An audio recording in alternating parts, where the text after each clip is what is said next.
I'm not mad at you, but go find somebody who on that level and then help them go to the next level if you're not already a great wife. But of course, that's the most convenient thing in the world. I wanna be your right. Of course you do. Who wouldn't? Like, name one person in the world who doesn't want to be E's right hand right now. But guess what? Back in the day, that line was considerably shorter. I'll just say that. Today's show is brought to you by Organifi. Organifi is an organic superfood supplement line that makes quality, trusted nutrition convenient and accessible. Their most popular product, the green juice, solves the problem of juicing greens on the go. We all know that we need to get those fruits and greens and vegetables and all that in our diets, guys, and here's a quick and easy way to get it. You just add water, drink, and let your body soak up the benefits. Visit Organifi.com to learn more about an exciting offer for you, our podcast listeners. That's Organifi, Organifi.com. Today's show is brought to you by HelloFresh. HelloFresh is a meal kit delivery service that shops, plans, and delivers step-by-step recipes and pre-measured ingredients so you can cook, eat, and enjoy. They offer a wide variety of chef-curated recipes that change every week. Sign up today. Get $80 off your first month by going to HelloFresh.com/success80 and use the promo code success80, and that's success and the number 8080. I wake up every single day. I am who I say I am, and I get what I get because I live in beast mode. Stop being gazelles. You're not average. You're not even good. You were born to be great. What's going on, world? Welcome to another edition of the Secret to Success podcast. I'm your host, CJ, joined as always by the extra Bayesian sensation, Mr. Carl Wesley Phillips. Extra Bayesian. What up, y'all? Hey, this the last one, man. This the last one that you could call me extra Bayesian on. We heading back out tomorrow morning, 5 o'clock in the morning. We out of here, man. But all is well. What's going on? Sorry to hear that.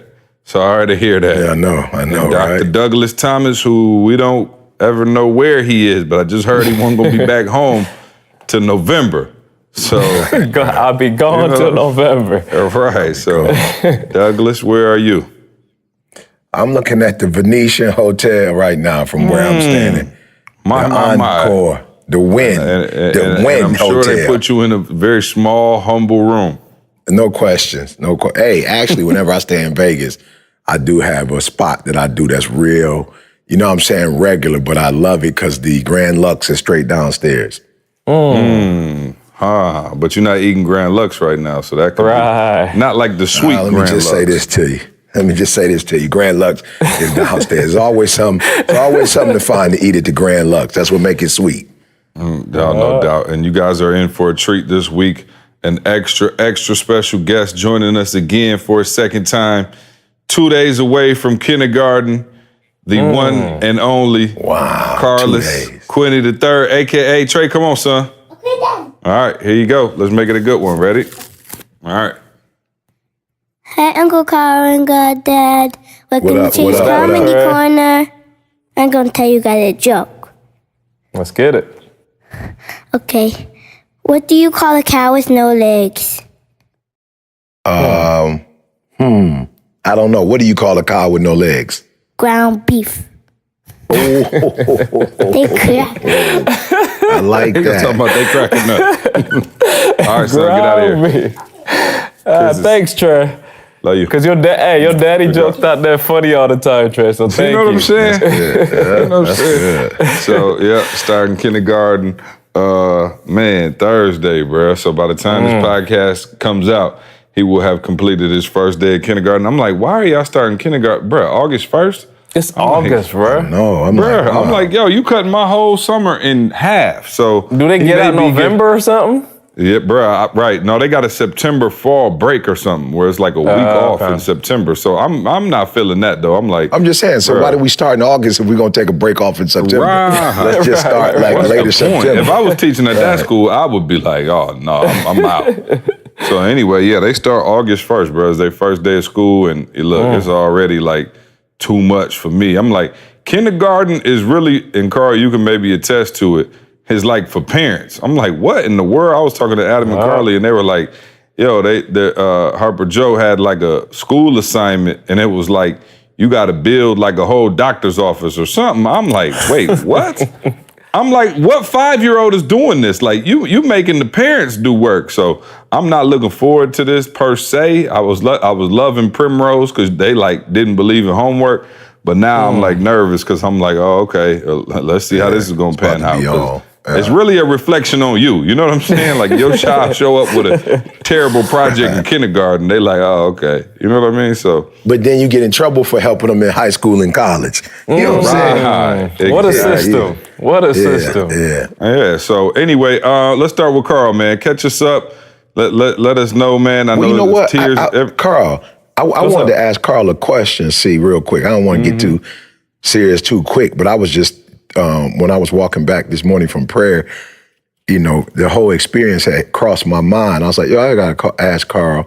He kind of talked about it a little bit, but he ain't really went, in depth, at least for me. And I'm thinking Carl steps, if you don't mind, because, C's like, we always trying to use this podcast as a way to, really help people to get from point A to point B. But I remember, it could have been 2-3 years ago. You could correct me if I'm wrong, but I remember you saying, like, it was almost like a whiteboard kind of vision thing.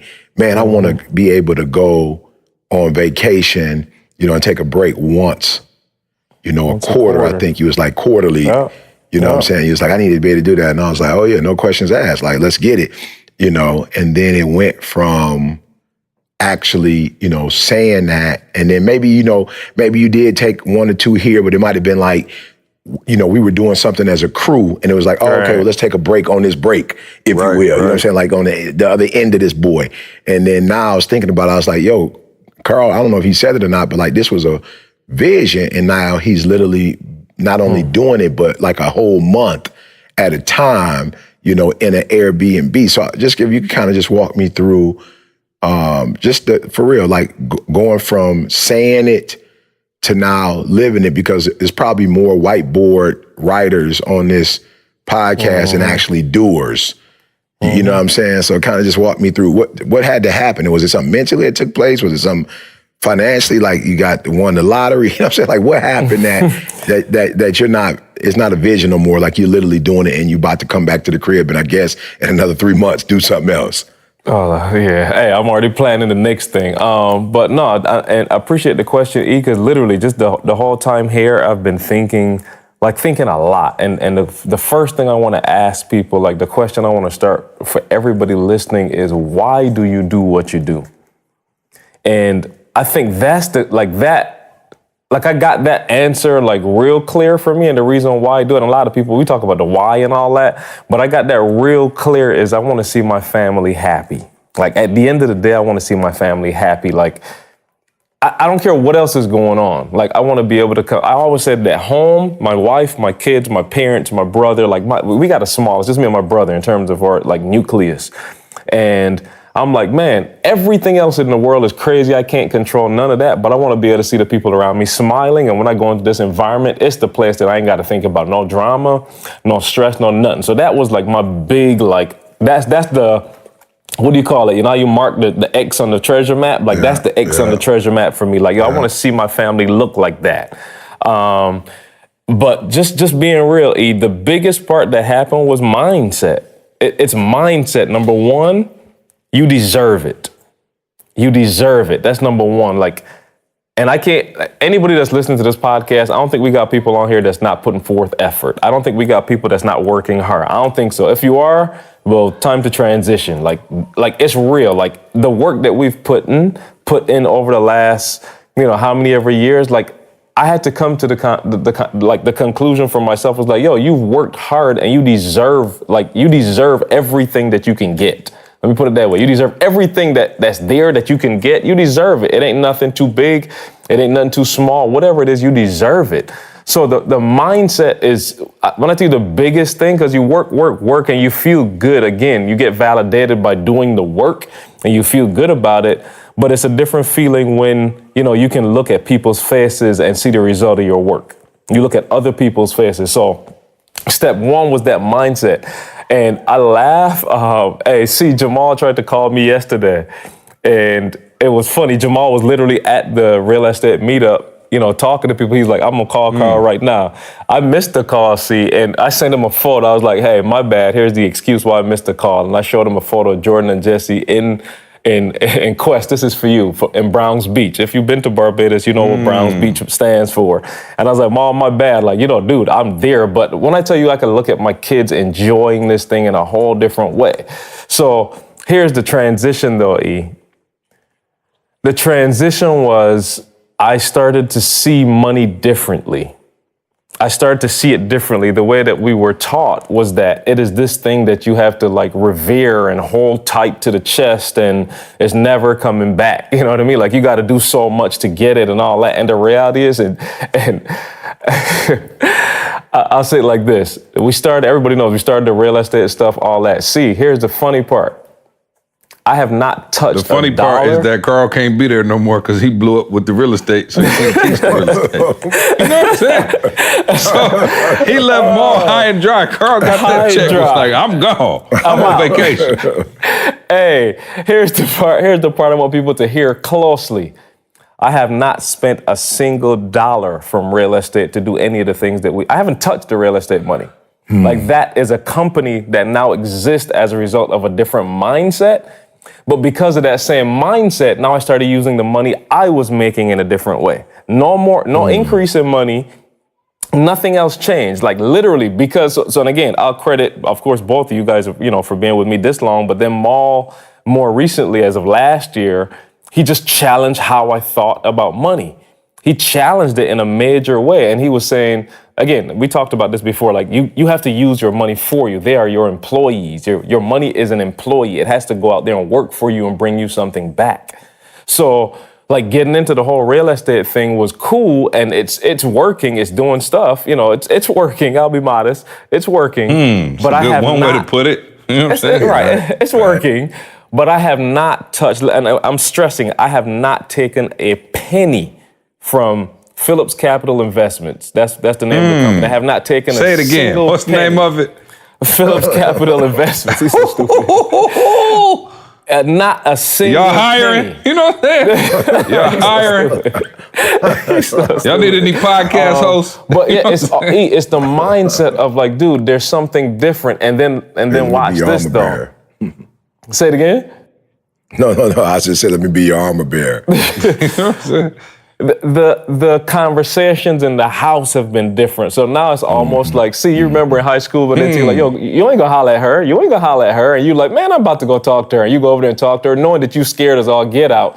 But the conversation in the house now is that kind of conversation. Oh, y'all, you talking about a vacation for a couple of weeks, but you ain't gonna do that. That's talk. Like, that's the challenge now that we're having in the house. Like, I'm telling it to my wife, I'm like, I'm joking with her. You ain't gonna work for no more than, you saying you gonna quit work next year, but we gonna see if you gonna quit work next year. You know what I'm saying? Like that's the conversation. I'm telling my parents, y'all retired, but y'all ain't about to really live a retirement life, are you? You ain't about to like stop all the little things that you said you saving, whatever pension, and you're not about to invest it in something and do something, are you? Like, that's the tenor of the conversation in the house now. And now, like, dude, with that environment all the time, and I'm gonna share another story real quick. Let me just finish this. But with that environment, dude, just all the time, like, dude, it's only a matter of time before you walk up to her and say, hey, I'm Carl. Like, you know, what you kind of cute. What you want to do? Like, it's only a matter of time because you got that environment pushing you to do it every single day now. So in terms of a step, E, it was creating that culture around my family now where this is expected, like telling the kids before it's planned, like, yo, we're going to spend a long time in Barbados next year. Like, we saying some stuff now to them and they're hearing it at 4 years old. So now their conversation is, my son's conversation is now, okay, when is Disney? Because I've been hearing all these conversations about travel. We got to hit Disney. But now the conversation overall is different. Wait till the fall. Oh yeah, that's real. It's hot. That's so real. Wait till the fall. So the last thing I want to add is for real, like, and I started with it, like, why are you doing what you're doing? So my brother is high D, high C, so, you know, it's like task. Yeah. He good with people. He ain't like a jerk like that, but he's not, you know, that's not his focus. His focus is when I lock into something, I'm doing it. So the last couple of weeks they've been here as well. They left this morning and I've watched him. Listen to this carefully and see you about to, yeah. So you already know how my family eats. Like, we try to eat vegetarian. My brother's taking it to vegan. And then on top of that, now my brother has cut wheat out of their diet, and he's cut refined sugar completely out of their family's diet. When I tell you, like, no refined sugar, he has his daughters 4 years old and 6 years old on literally, like, looking at Yeah, you gotta labels. take the wheat out, because I figured out the wheat bread, like when you're doing it, like I'm doing it with the golden heart, like the golden wheat, that ain't nothing but black white bread. You know what I'm saying? That's it. That's it. That's it. It ain't no grains in it. You know what I'm saying? Because my Nothing, mom and them, they get like the 7 grain where it's like fruits and berries and nuts in it. I'm like, yeah, the wheat bread I'm getting is just to say you're not eating white bread. You know what I'm That's saying? it. That's it. So he literally took wheat out and then went to the next level. But get this. Again, not telling people, this ain't no health talk. Listen to what I'm saying. His daughter had a really, really bad eczema when she was born. This is Joy, his first daughter. And those are the two things that he realized once they weren't eating them, eczema just literally disappeared. No cream, no medicine, no nothing. Like, it disappeared. So my brother's not out here trying to be super healthy per se, but now that he has this thing that's working for him, it's a standard that he's seeing. Now he's operating with I'm talking about with a fervor. We are at a wedding last night. Listen to what I'm saying. You could understand what torture it is for a kid at a wedding, well, all week, because my kids, again, we balance. My kids will eat their food. As long as you eat your food, you can have some kind of snack, ice cream, whatever. I'm not tripping. We don't overdo it, but you're going to get something. Imagine what experience his kids are having the entire trip, and not a wedding last night. They're serving cake, ice cream, all kind of candy, all kinds of stuff. And he's just like, I'm sorry, y'all. Let me just see if they got some fruit. And he went over there and they had fruit, and he and his kids sat there and ate fruit. And I'm like, yo, when you really lock into who you are, what you're doing, the reason behind what you're doing it, the other stuff falls in place. That's the reality. Yeah, that's why I can't get to where I need to be. I don't have no allergies. You know what I'm saying? Everything. I feel great on honey wheat. You know what I'm saying? I'm talking about my skin glistening off the honey wheat. It's real. No, You feel me? E? That's another I'm part. feeling No, better don't than play. ever on the honey wheat. No, on the don't sugar, play, on the sugar bruh. snap cereal. Yeah. You know what I'm saying? Yeah, don't play. Yeah, I God, just don't had give me an Carl- allergy. You know what I'm saying? To all I things just had a good. situation, Carl. I had a situation where, and it's probably a different podcast, but we were able to do, something pretty much for free. Like, we didn't have to pay for it. And then it kind of, like I said, I can get into more detail later, but it kind of put us in a situation where, all right, we could do it for free. And then it got altered, just like, out of nowhere. It was like that service isn't, available to you anymore. And I promise you, this sounds crazy, but Carl, I'm about to take this thing to a whole nother level. And I realized it was the free that was killing me from going to the next level. You know what I'm saying? It was literally because the free didn't make me, like, it didn't cause me to be disciplined, or it didn't cost me anything. You know what I'm saying? So, like, if I made a mistake or I didn't make a mistake, if I did it right, if I didn't do it right, like, it didn't really cost me. But once it was like, yo, you don't have access to free no more, bruh, my brain started working in a different way, because it was like, yo, now you got limited resources. So you have to really think through how you're gonna do this now. You feel me? And my mind just shifted, and I went to that hookup, Carl, that you talked about. I think you mentioned it, the Louis Vuitton boy, or either CJ, but somebody mentioned, like, Louis doesn't, they at the end of the year they burn their purses. They don't put their stuff on discount. So, like, you can't go to Louis store in the Somerset Mall or in the Lenox Mall. To the bargain bin. Yeah, the bargain bin, or the summer, the fall festival harvest sale, the New Year's sale. They don't have that. And so it seems like, yo, they're gonna be burning a lot of purses, but at the end of the day, they're gonna be selling more than anybody else. And you see people walking around with the Louis because it's so exclusive. And so for me, it's real. It's like, yeah, it's unfortunate that they have eczema or whatever it is they have, because, and I think about Heather Trotter, her kids have something similar to that, and she's now cooking.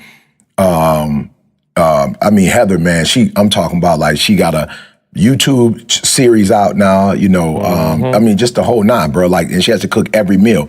So for her and her husband and the kids, like, she has to make special pancakes, special bread, special everything. But it has made her into this phenomenal chef, because her kids literally cannot eat certain things. And so we're not telling anybody on the podcast, do whatever, but I am just saying that sometimes when certain things seem like they're negative that happen to you, if you really look at it, sometimes that's an open door. Listen to me. We're going to be able to have a full disclosure conversation in a minute, but I want to wait till at least 6 months to a year to put something in practice first. But when I tell you I am thinking about this thing in a way I never thought about it, I'm looking at strategies in ways I never strategized, because at the end of the day, you're not going to stop me from being, successful. Like, there are certain opportunities that the Lord has created for this time. If you're living in 2019, they're just in America, there's certain opportunities that are available. And I will not get everything that's coming to me. And some of the things that's coming to me, C made a statement this morning. He texted me about something that I hit him. He said, too easy, E, too easy. But there's some things, Carl, that are not that easy. And it has really caused me to go, okay, the too easy things sometimes get me in trouble, because the too easy thing, I'm like, okay, do this, this, and this is going to happen. And so then in other arenas, I say, do this, and then it ain't happening. And I told God the other day, I was like, yo, God, what's going wrong? I'm not, you know what I'm saying? Like, I'm not out here sinning. I'm not, committing adultery. I'm not out here wilding. Why is these doors closing on me over here? This don't make sense. And then I woke up this morning and he spoke to me like, this is why those doors are closing. I had to make a phone call and see, I had to tell some folks, like, on this one, this is working for me because of this, and that. But then y'all on the team with me over here, and there's some things y'all probably doing in the dark that I don't know nothing about, and that's what's holding us up. So I would have never had that conversation, see, had these doors not closed on me. I'm like, yo, why are these doors closed? Like, that don't even make sense to me. Normally, I do this, and then this happens, and then that happens. And I was just like, oh, look, y'all thinking that because I'm over here doing what I'm supposed to do, that we all gonna be blessed because I'm doing what I'm supposed to do. But this ain't single tennis. It's like ain't Serena versus, Sharapova. This is like, this doubles, and we playing doubles and we losing. And I'm not used to losing. So something's happening, and we need to figure out what's happening so we can make the adjustments. So it wasn't no like aggravating, like angry phone call. It had just hit me like, yo, this is usually easy for me, and it ain't easy, but I must admit that it's making me pull out stuff and think and use my time differently so that I can get over this particular obstacle. That's powerful, Carl. That's powerful. Go for it, Carl. No, I was gonna say, just don't be afraid. Don't be afraid to put yourself in that uncomfortable position of, and here's where it starts: asking yourself, why are you doing what you're doing? What's the goal? Because for real, if you are, and I'm in, listen to what I'm saying, I'm in this phase. Evie just had a call with Ant this morning, and literally this is where this conversation came from.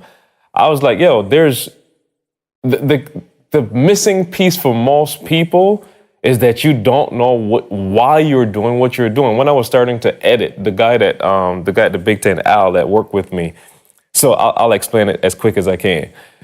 So let's think about a sitcom. It's like a 30-minute show, right? So we would edit shows for the Big Ten Network. The show had to be exactly 22 minutes, 19 seconds, zero frames, right? Wow, exactly that. You had to leave the breaks for commercials, and the break was 2 minutes, 2 seconds here. I'm talking about exact. But watch this, and for my listeners, we used to shoot either 24 frames or 30 frames per second. What that means is there's 30, think animation, 24 or 30 still photos every second. All right. He would literally just go through a whole edit, this entire show, and stop on one frame. Like, there's, I don't know how many thousands of frames, but he would ask me, why did you put this here? And what am I seeing here? And what am I hearing here? And why am I seeing that? Why am I hearing that at this exact point? And his point to me was, do not do anything that you are not exactly sure why you're doing it. And when I tell you it messed me up, because I would again, it just felt good. I ain't got no real reason. It felt good. And actually, sometimes people say that's a good enough reason. Like, go with your gut. But for everything on that timeline that I had to edit, there had to be a justifiable reason as to why I put that shot there, why I put that audio with that. And I'm telling people, if you approach life like that, so like I said, I'm in this phase now, just questioning everything. Why am I doing this? Why am I not doing this? Why is this happening? And the majority of it, you'll realize, and I'll probably say 75, 80% of it is stuff that you don't even like really want to do. Just to be real with you, it's just stuff that it's just been around you. When I say want to do it, it's not like something that you just woke up like, this is my dream. You're doing it because it's the norm. You're doing it because everybody else around you is doing it. You're doing it because, it's comfortable. And I'm challenging my thoughts. Why am I not here? Why am I not doing this? Why am I doing this? Like everything that I'm doing now, like that timeline, like I want to have a real reason to why it's happening, because that's the only way you're going to get, I'm going to call it the ET life. That's the 1%. That's the only way you get there, is when everything is in alignment.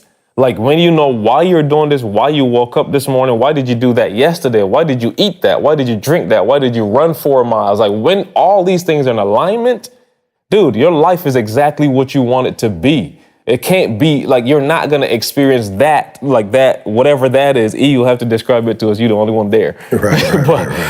I don't know what it is. But you get what I'm saying? Like when things are in alignment spiritually, when you can control. Yeah, right, of course. and that's let me put it this way, that's the quest that I'm on now, like for real. That's what these last couple of weeks have been for me. Carl, don't get up and do nothing that you don't understand why you're doing it. I don't care who's asking you to do it. No disrespect to nobody. If your mom asks you to do something, like where is this going? Why are we doing this? Like everything you do from this point forward, it has to have a reason, a purpose, and it should be going in the direction that you're trying to go into, or the God leading you, more importantly. But if it's not, then you got to have those are two in the same. Hopefully those two are the same. Hopefully they're the same. But you know what I'm saying? If it's not, like, Carl, you got to be man enough to say, like, yo, I'm sorry, I can't do this right now. Like what Chuck said, no is a complete sentence. No.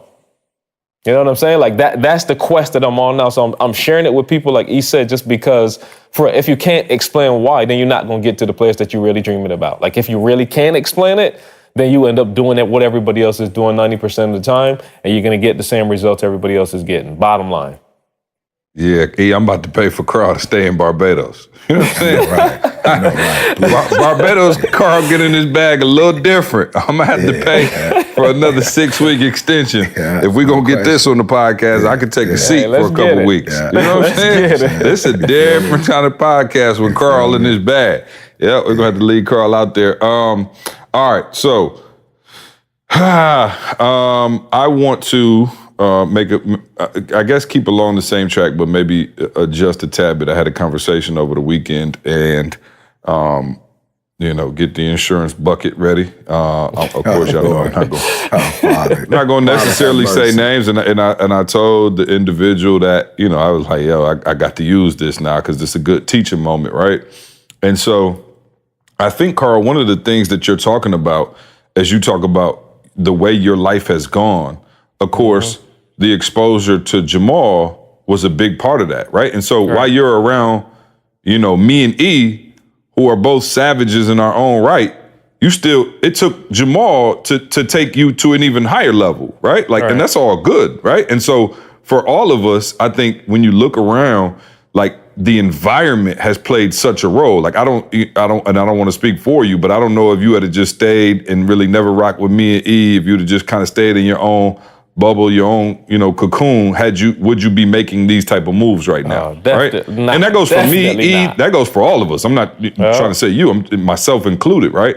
And so there is a level of exposure that you have, right? And so I got a call over the weekend, and a gentleman I've known for quite some time now, and he hit me and was just like, hey man, just want to let you know, it's on my heart to, just let you know, like, yo, whatever y'all need, I'm here. And I was like, oh, okay, I'm not really sure what that means. He's like, yo, and it's something, E, that you could tell me how many times you've heard it, but he was like, yo, if I need to just carry bags, and I was like, for some reason, it like hit me different. You know what I'm saying? And so, listen, and I get in trouble because on this podcast, I speak super direct, and I speak super direct in my real life because I don't like confusion, and I like honesty. You know what I mean? I just do. You know what I mean? I like transparency, honesty. If you got an issue with me, tell me. If there's, something wrong, tell me. And for whatever reason, when he said it, it hit different. And I know what he meant. Like, I know what he meant. He was just like, yo, I'm down to roll. And I had to be transparent and honest with him. And I guess the summary was just like, bro, I don't need anybody to carry my bags.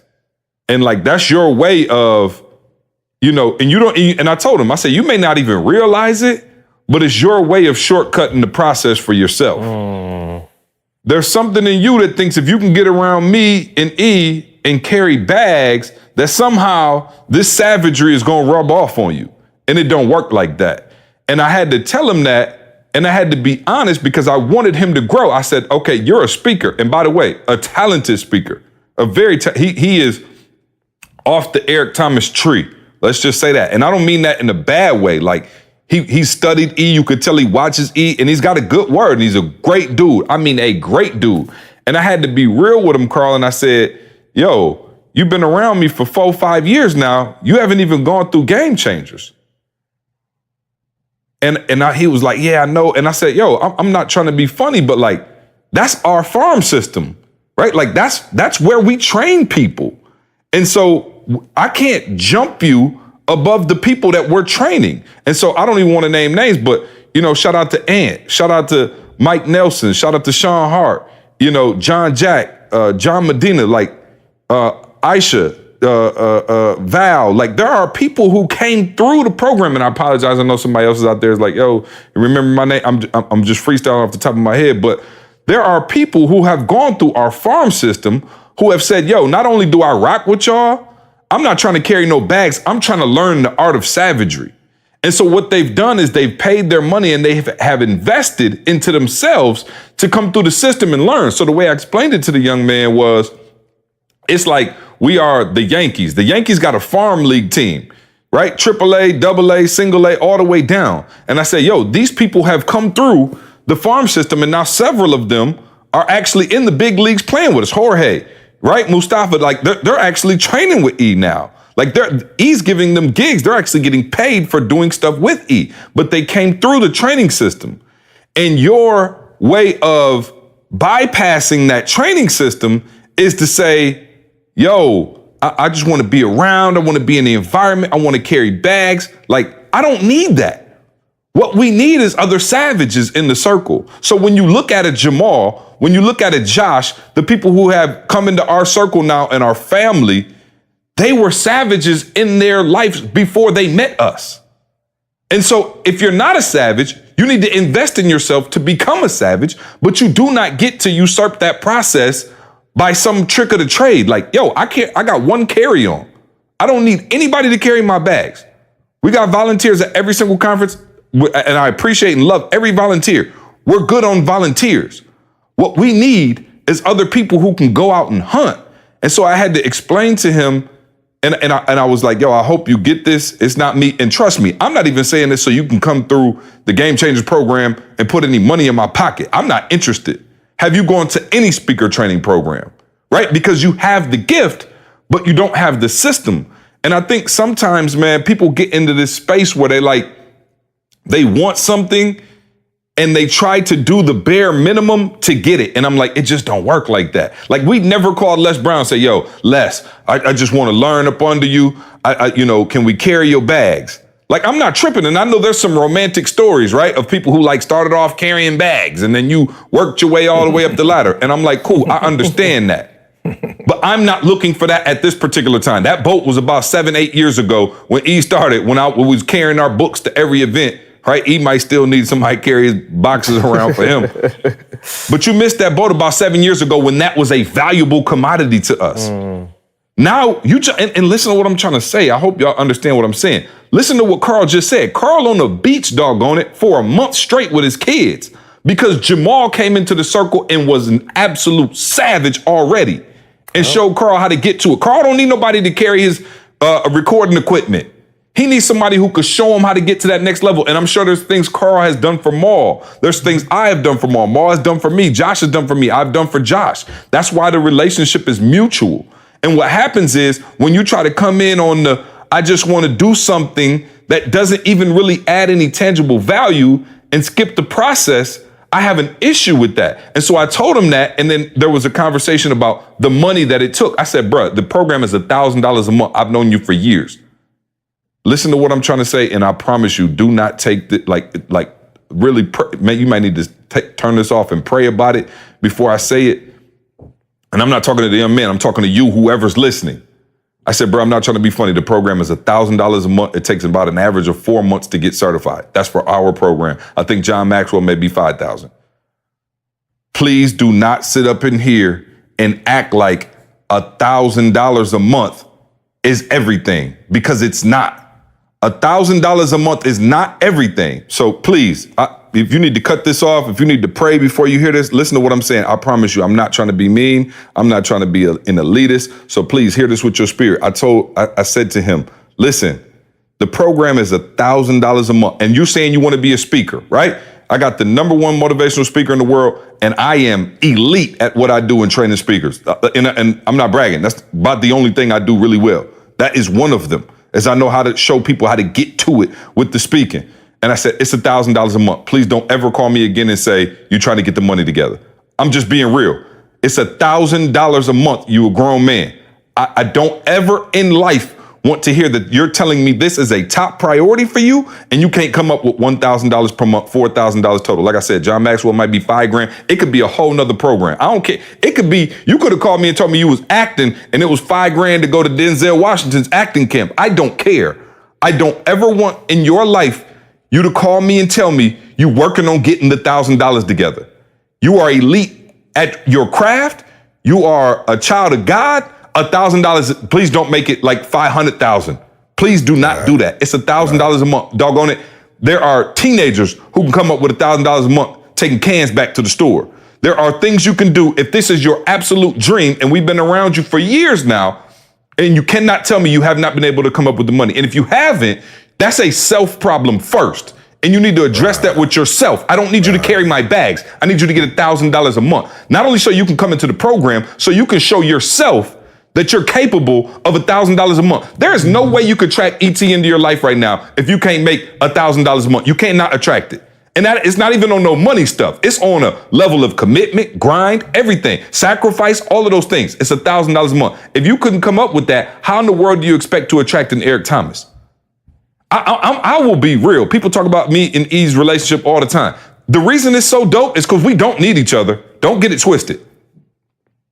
I know how to make money on my own. If ET was nowhere around, I would be good. I promise you. I promise you, I always joke with E, he was a 3 when I came into his life and we took him to a 10. We always, funny for the podcast. I promise you, if CJ Quinney never came into Eric Thomas' life, he would be balling right now, this second. If Jamal never came into our circle, we would be balling. If Jamal never met us, he would be balling. Josh was balling when we met him. And I don't just mean financially. I mean, they had something to give. And I think people don't understand that in order to attract a savage, you must become a savage. Like, yo, I'm just looking out, it's Shark Week, right? And I'm just watching like the shark thing. And I'm looking and I'm like, yo, they put like something in the water and all the sharks came. And when the big sharks came, Carl, all the rest of them had to leave. Okay, so let me slow down because I want y'all to get this. So I'm watching Shark Week, and there's like this big whale carcass, right? That like floated up some kind of way, a whale I don't know, huge. I don't know if it was a blue whale, sperm whale, whatever. It was just floating there. And so Carl, there must have been 50 little, just sharks. You know, I don't even know what they were. You know what I mean? Just little guys, about 5 feet long. And then came the great whites. And when the great whites came around, everybody else had to move. Like, get out of here. It's time for the big dogs to eat. And so in order to eat at that table, you have to become something. And how do you become something? Either you invest in yourself and get to that level, or you better be super dope already in order to come eat at that table. But you do not get there carrying bags. That's not it. You get there doing what the great whites did to get there, if that makes sense. And so I'm going to try to get Jamal on the phone. I'm going to call Jamal and have him jump in here because Maul, again, you don't even get at, I don't even know that you get to the table E by asking, right? I'm just being real. Like, I don't even know that you can get there by being like, yo, I'm a great white. Let me at the table. You just got to start savaging and killing stuff. And I believe that some kind of way people come together.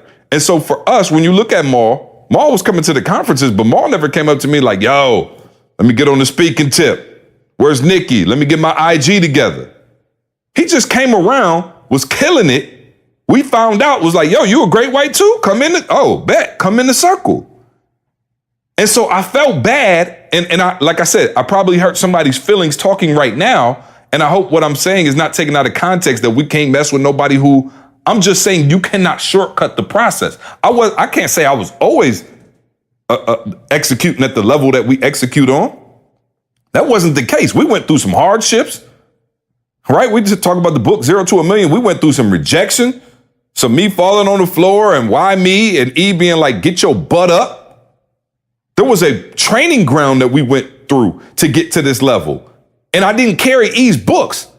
I got on the phone for hours and was trying to convince people that we needed to speak there and we needed to check.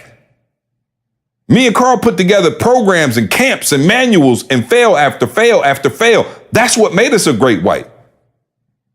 It wasn't, yo, let me get in there, E. Let me just come and drive you around. Nah. I had to really kill in order for E to be like, yo, I need this kid around me. I want this kid around me, not need. I'm sorry. Go for it, E. No. Keep going.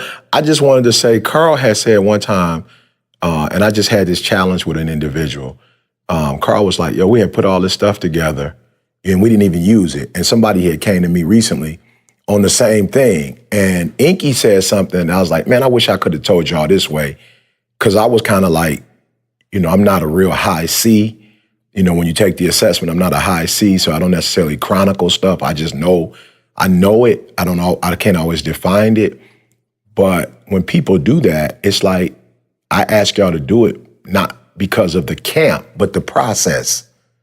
And so somebody just came to me, was like, yo, I did all of this for you and you didn't use it. And I'm just like, wow, first of all, like people don't get it. I'm not God. Just because we do something, it don't mean it's gonna happen because we want it to happen. Like I'm not God. I don't know for sure that if you do this, this, and that, this is gonna happen. And number two, they should have called Carl.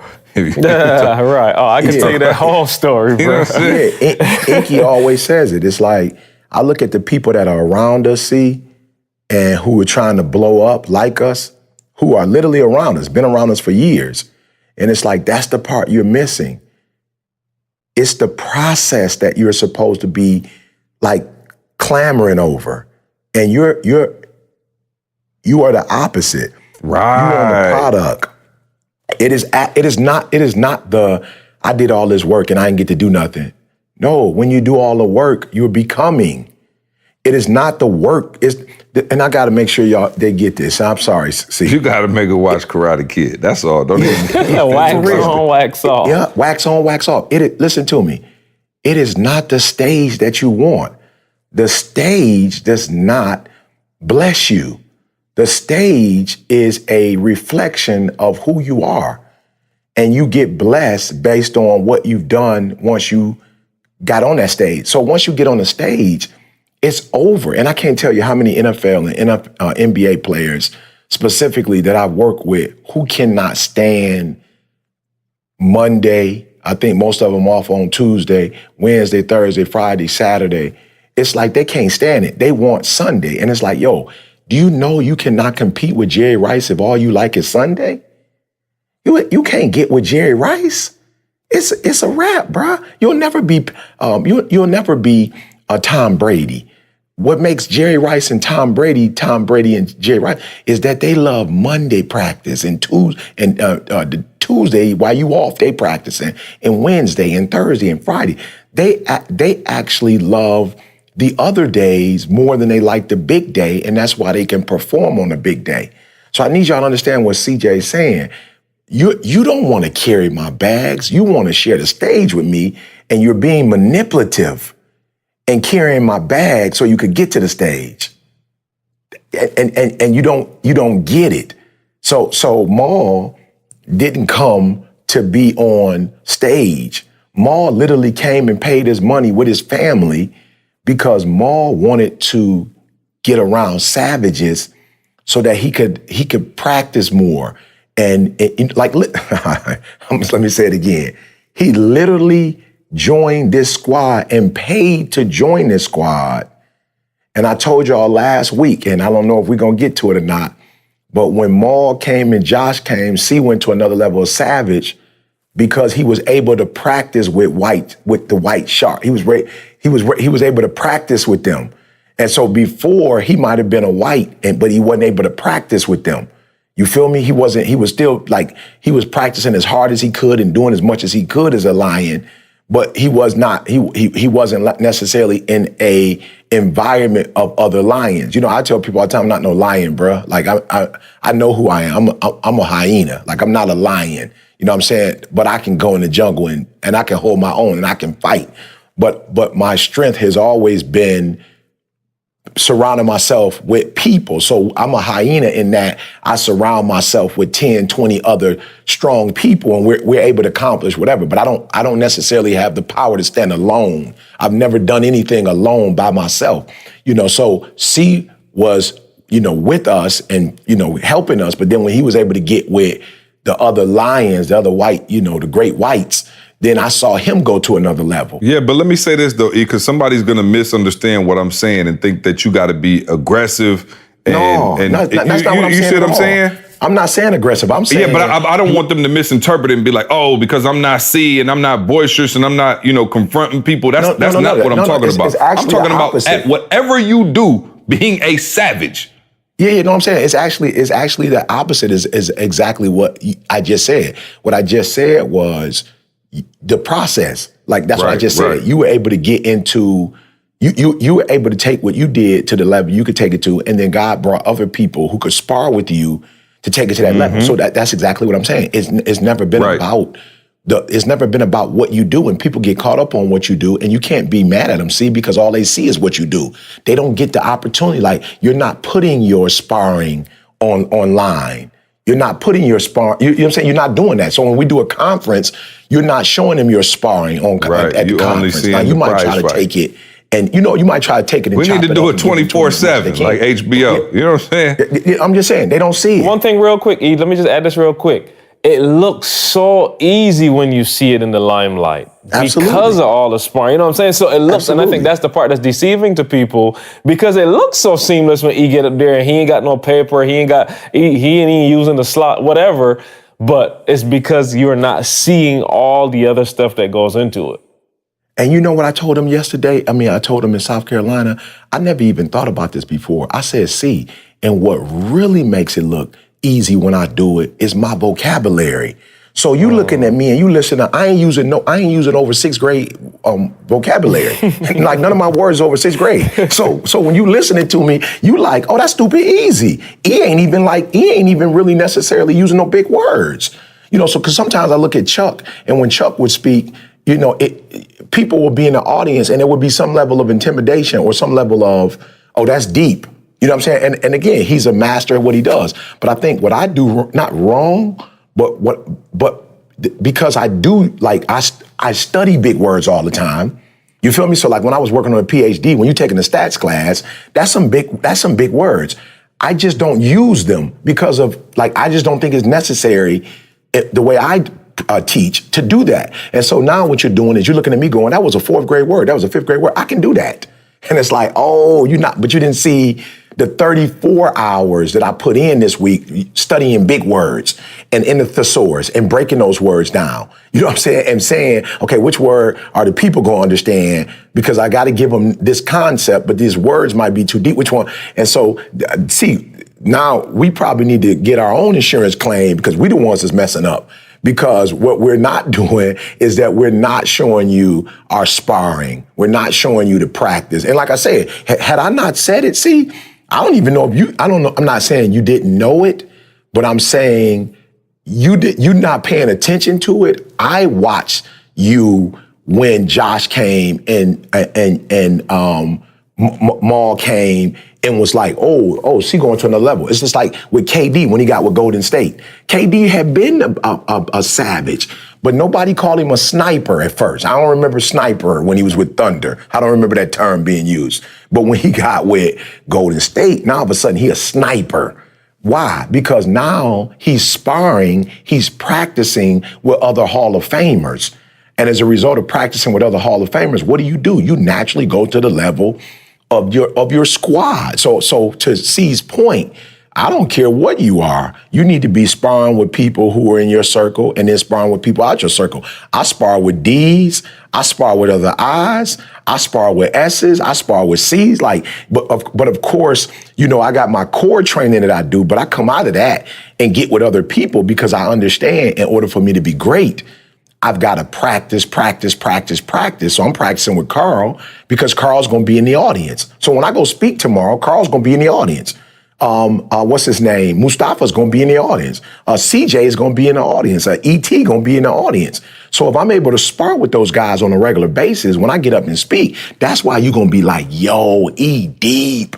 How did he speak to everybody? Well, it's simple. I didn't do it because it's a natural gift. I did it because I looked at I took a personality test. I got certified. I didn't get certified so I could make more money. I got certified so I could be better at what I do.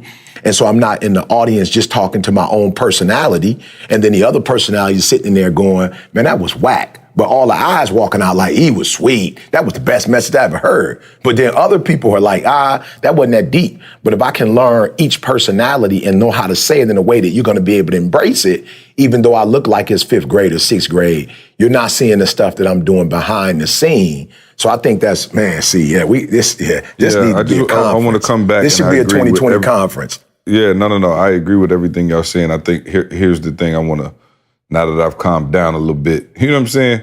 No question. Yeah, let me try to. Okay, so in your own space, I don't care what you do. Like I don't care. And if there are people in our circle. Now I just named the most visible people who you guys know about, but I'll say a couple other names of people who are savages that you may not know. So Nikki is a savage. Savage. Like so the reason social media is on blaze like it is, and you got every celebrity and everybody else in the world reposting videos and doing videos, she is a savage. Okay, let me say this, and let me just give you an example, right? So the previous person that we had running social media used to tell us that it was impossible to blow up social media in the way that we wanted to blow it up because he's not around right? So therefore, how could you possibly post stories, right, if I'm not with him? Like he's on the road, I don't see him for whatever. I am not able to take this social media to the level that I can take it to because he's not with me. Where does Nikki live? Virginia. Nikki live 10 states away and has social media bumping like she with him 24/7. Every single day, you get a new video in the morning, probably the afternoon, and you get stories every single day. So now he went from whatever he had to over 1 million, 10 times faster because she is a savage. Now, you don't see Nikki speaking a whole lot, although you will see her speaking at the Verified Conference in Philly, right? Because the social media aspect is a huge component to you getting to that next level, right? So you will see her talking on stage. Shout out to Jose as well. But you will see them at this conference, but you don't see them all the time. And Nikki is not the most vocal, let me step up and tell everybody who I am. But guess what? She attracted us because she is a savage in her lane. Let me give you another name you may not know. Marshall. Marshall is as tame a guy. I love Marshall. That's my dude.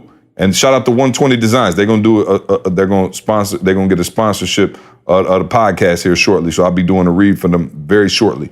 Marshall is a graphic designer. Savage. I don't know that I've ever heard Marshall raise his voice above a whisper. I'm just being real. That's my dude. Marshall he's super chill and laid back. But let me tell you something. His logos, his graphics, his websites. You ain't seen nothing like it. I was with Adam over the weekend. He told me, I just got with Marshall. Marshall doing my whole website. I saw his work. He sent me a sample. He called me right back after I hit him. He was very professional about getting it done. Boom, get the check, do a great job. He's out. Savage. So I'm not telling you need to be this huge personality. I'm not telling you need to be this, a host of in events or anything like that. I'm just saying whatever it is that you say you do, what is your proof that it works? There's a reason Tiffany Montgomery is traveling with us now. Why? She's a savage. Savage. Tiffany got an extra 200-300 women coming out to the conferences because of who she is. She got 2,000 women at her own conference. Inky, a savage. Inky on the road killing it, doing his thing. Savage. And so when you look around, don't think that I'm just talking about you a multi-millionaire and you smashing it in your lane and that's the only people I want to talk to. No, I want to know what is your proof that you're a savage in your lane. Maul, are you there? I called Maul. Let me see if Maul is with us yet. Yeah, see, I'm here, bro. What's going on? Oh, yeah, no doubt. So I don't know how much of the conversation you heard. Hopefully you heard, quite a bit of it.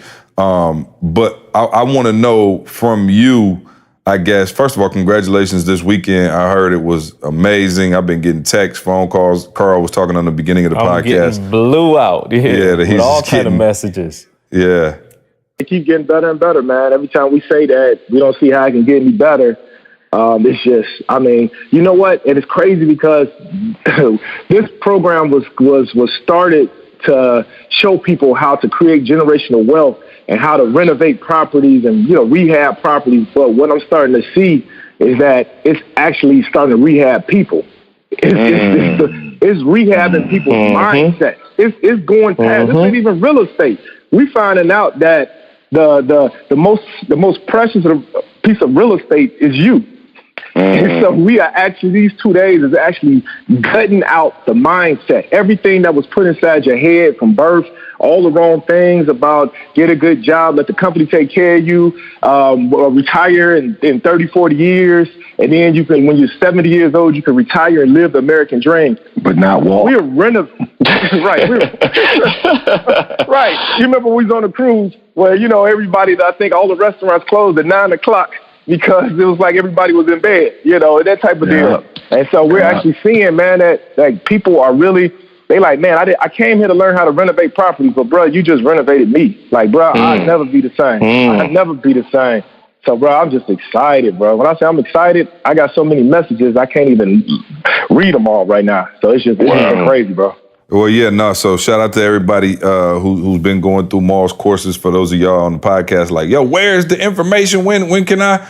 We'll bring Maul back on. We're going to open it up shortly. We started with some pilots, some pilot programs, and as you can hear, it's been a success. So we will be opening it up to the general public very, very shortly. Right now, it's only been for the individuals who've come out and attended the conference. For those of you coming to the 1% and things like that, you already know what we're talking about. But those of you in podcast land who are saying, yo, I haven't been able to make it to an event, how do I get to Maul's conference? We'll have information for you very shortly. But Maul, that's not what we're talking about today. We're actually talking about attracting savages into your life and attracting, other great whites, right? Like other people who can hunt at a high level. And so walk us through, because I know you had grown to the point, and listen, okay, so let me take my time. You get people, Maul, who say like, yo, I'm in my city and I can't connect with nobody because nobody else is a shark, right? Nobody else is a savage. Nobody else is a wolf. Like, it's just me. But what happens is the fish grows to the size of the tank. And so you have to hit capacity first, right? And so I think for you, Maul, and you can explain it to us, you grew to the size of the tank and then you couldn't grow no more because the tank was too small. And so I think people are like hitting me up when you still a tadpole in the tank. Like, yo, you got more room to grow there first. Like, don't come over here. Like, don't come to the ocean yet. Like, stay in that little tank until you can no longer grow anymore in there, till you have maximized it. And I think for you, Maul, in your area, in your friendship circle and everything else, I think you had peaked and you say, yo, this bowl now, I need a straight up aquarium because this bowl is no longer large enough to hold me. So walk us through, the frustration that you were having and why you chose to kind of, come around this particular circle. Yeah, man, no, this is a great topic because I'm hearing this a lot. A lot of people always ask me about, man, how did you do it, man? How did you connect with ETA? How did you, get with Eric Thomas? How you doing this? How you doing that? I'm like, bro, I didn't try. I'm gonna be for real with you. Like, I didn't try to do this. Like, I was just being me. I was just taking care of me. I was trying to be the best version of myself. I wasn't trying to, connect with Eric Thomas and CJ and Carl. I wasn't trying to be in their circle. I was just running my own race. And it's crazy because I talk about this all the time. See, remember, I think last time we was together, I was talking about that 9th mile effect. Mm-hmm. You know, we run I run marathons I was running marathons all the time. And it's something, man, like you got thousands of people out there, thousands. And here it is, you've been training, you know, for a year. You just running, you practice on a treadmill, you get up every single morning and you running your race, you know, you running and practicing trying to prepare for this marathon. Now you could tell some people, they practice harder than other people. You know, I had a couple friends that ran with me one time and they were, you know, they didn't train. They was like, oh man, I got this. It's not that hard. And it shows. So when we started running, see, we started on the first mile. We was all together. We was taking pictures together. We was smiling like, oh man, it's nothing. We got on mile number 5. We were still together. You know, I was keeping the pace. They was a little bit, maybe 2 or 3 steps behind me. But then all of a sudden, something happened on that 9th mile. And it happens every single time we run a marathon. On the 9th mile, the 9th mile will always show who prepared for the race. It will always show who prepared for the race. And every single time like clockwork. Now here it is. For months, I get up every single morning at 5:30 and I get outside and I prepare for the race. I prepare for the race. But for some reason, my friends that want to run with me, they never train as hard as I do. They never train as hard as I do. But on that 9th mile is when you're going to have to make a decision, because on that 9th mile is when my friends are usually saying, hey, Jay, you going to slow down, bro? I can't keep up. I can't keep up. But then yet it's people that's around you that you don't even know. They're running that same pace that you're running because they train the same way that you train. And it shows. And so at that point, you're going to make a decision on that 9th mile. Either I'm going to continue to go with these strangers that I don't even know. I'm going to continue this pace because they run the same pace I'm running.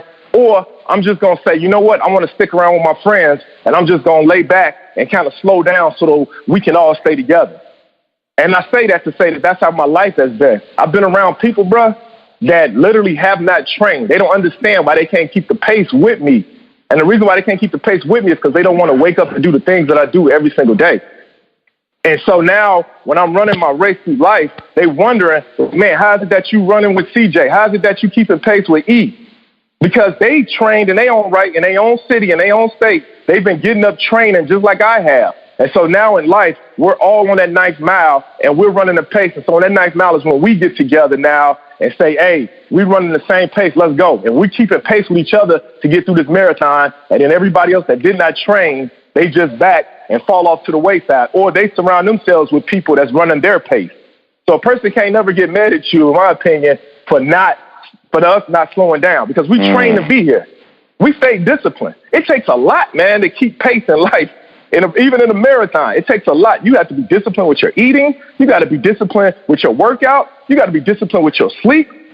But other people, man, they just get up. They still living that same kind of way. They get up, partying, drinking, everything that they should not do. They know they got to run a race, but they... But then you want what I got and you want me to slow down to give it to you.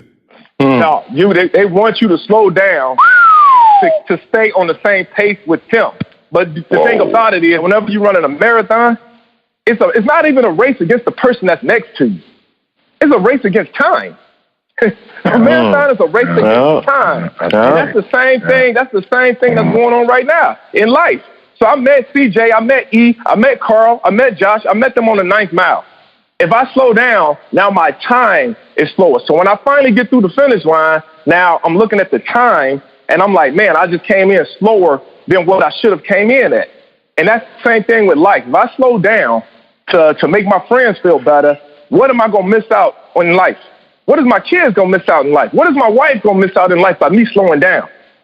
But by me keeping pace with those brothers, those people that surround me, even though I don't know them, even though they live in different states, even though I didn't know you, CJ, in high school. I can't even talk about, what I did, what we did in high school, what we did growing up. I can't even, you born in Chicago, but we don't have no memories of us together, kicking in high school, going to home run in pizza. We ain't got none of them stories. Carl, brother, same thing, dog. We can't talk about, man, when we was playing high school football together. We ain't got no stories that we share from the past. But yet we all still running the same pace. We got the same time. And so our talk is more about future talk. We talk about every time me and CJ get together, every time me and Carl get together, every time me and E get together, we talk about the future. But you can always tell people that ain't running your time that's slower because they all talk about the past. See you next week. And it's crazy because the people that's not running your pace, they behind you. And that's why they talk about the past. Ma, this is, and again, I just want to, like, not that I've ever run a marathon before, but I will tell you this, as somebody that really enjoys running and I've studied it, my whole life, I think here's the challenge. The first 9 miles are all about work. The next miles are all about the mind. Once you get to the 9th mile, bro, it's about the mind at that point. You're not running on your legs no more or your arms no more. Like once you get past, like if you've ever done over 5 or 6 miles, once you get over 6 miles, you're at a point now, bro, where it's just like smooth sailing if you can control your mind because you have already dogged your body out. Like the body can only run, like the average body can only run a mile or 2 and they through. 3 miles and it's over. 30 minutes, the average body is like, I'm through. So when you start getting up to 9 and above, it's a mental game at that point. Your mind has taken over. Your spirit has taken over. And it's like, yo, follow me. Your mind and your spirit is telling your body, follow me from this point forward. And so a lot of you have been able to get up to 9 because you work and your work has got you there. But if you're going to get past that 9th, it's all mental after that. There's no, put your hands down. It's a wrap. Your hands don't work past 9. Put your hands down. Put the hammer down. Put the shovel down. I'm not saying that you won't ever, have to, maybe show somebody or use it, but I'm saying at that point forth, bro, it's all mind after that. Mind over matter, bro. Yeah, man. But ain't it crazy though how people, man, when they run a race, it's just like you will literally surround yourself with people that's running the same pace that you're running. It happens organically. It literally happens organically. I have never crossed the finish line with people, man, that I grew up with. As crazy as that sounds. Same neighborhood, went to the same school, we went to the same, but the commitment level was totally different. And so I think people in life, man, you got to be afraid. You can't be afraid to run your pace. You have to run your pace. You got to run it because you're going to find other individuals that's running that same. That's the only way you're going to find other individuals. I'm telling you, if anybody listening, I met E, I met TJ, I met Carl, I met Josh by running my pace and by training. by training for my pace. By training. Hey, 8 Mile. You know what I'm saying? Shout out to everybody who dropped dead at 8 Mile. You know?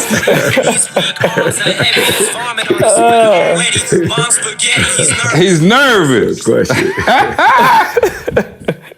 Hey, do me a favor. Eddie, title this podcast 8 Mile. You know what I'm saying? For everybody who dropped off at the 8th mile and never made it to 9 Mile with Mark. Hey, I'm so glad that this is metaphorical though. You know what I'm saying? Because I promise you, y'all talking about 8 miles. I'm like, look, if I get to 1, it's a miracle. You know what I'm saying? With actual running. You know what I'm saying? But it's just so true, man. It's so true. When I tell you this, it's almost an end. Now it's like when we run marathons, it's like now my boys automatically know. They're like, yeah, Jay, you gonna leave us on the 9th mile. You gonna leave us. And so they're like, we just trying to keep up. But the thing about it is, don't be discouraged. Don't be discouraged if you don't run the pace of an ET. Don't be discouraged if you don't run the pace of a Carl, or if you're not running a pace as a CJ. Because what usually happens when a person runs faster than you, it usually stretches. You're gonna catch up with him sooner or later. You're gonna catch up. It's gonna make you run faster than what your normal time is. Yeah. So, but at the same time though, don't be mad if that person is not slowing down to let you just cross the finish line with them. Yeah. We have to run our race. We gotta run our race so that we can push you, so that we can have something for you to catch on. Yeah, and I think it's important that, and that's why, listen, that's why you got to pay to play. That's it right there. That's it right there. Like, Maul is running a course because, and you have to pay for that because you have to be able to compensate somebody if they got to slow down and teach you, which is fine. But it's an even exchange. Like, that's the whole ticket to it. You think Maul, you expect Maul to be like, yo, I'm about to just show Ma, remember you first came on the podcast, you was like, yo, I don't know what to do. I got 10 million emails. And I was like, yeah, no doubt, because you have life-changing information, and you'll find the difference between those people who say, okay, I'm willing to invest in myself, and I'm willing to pay for a service or a product to get to that next level, like we all did, right? Like, okay, Maul is in this circle because what? Because Maul was listen, because I don't want anybody to think we're trying to exclude anybody or making people pay why didn't you do this for free? Maul got into the circle, and it's in the circle because he came to doggone every single conference VIP for years. Don't romanticize it. It ain't that Maul is cool and he got big muscles and he got, and a bald head. That's not why he's in this group. No. Let's be real. Josh, why is Josh in the circle, E? Oh, right up front. He added value right up front. For me, he paid E 5 figures years ago to come speak to his company. He invested in himself, not just like, oh, I'll carry your bags. 10 grand that he paid E back in the day to come speak to his staff because he saw E as that valuable. He invested in himself to get to this level, and you think you're gonna carry somebody's bags and get there. It's not gonna happen. I promise you. You need to invest in yourself. I promise you.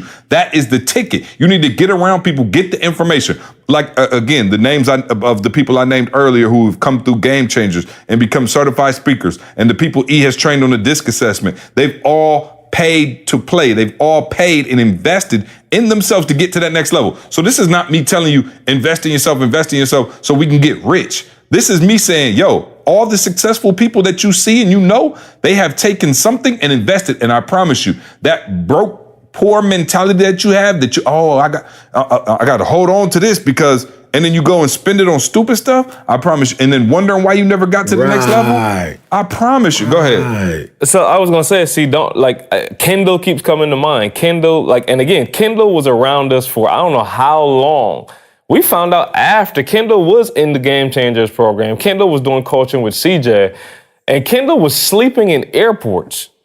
We didn't know half of the stuff that was going on, but to C's point, Kendall was like, yo, I see the value in this. I want to run at that pace. I'm going to make whatever sacrifice I have to make to be there. This dude, listen to what I'm saying. He was at the events doing security with E and did not have a flight back home. He was stranded in airports many times. We found this out years after, but again, he took the step to do that's whatever. The key though, E. That's the key. He didn't say to E, yo, you know what I'm saying? I just want to let you know I love you. I'm doing the security for you. Yo, I'm sleeping in the airport tonight. So that E could be like, oh, okay, Kendall, let me, you know what I'm saying? That's huge. E, keep going, Carl. That's huge. No, I mean, that was the point. I just want people to understand it. Go for it, E. Go for it.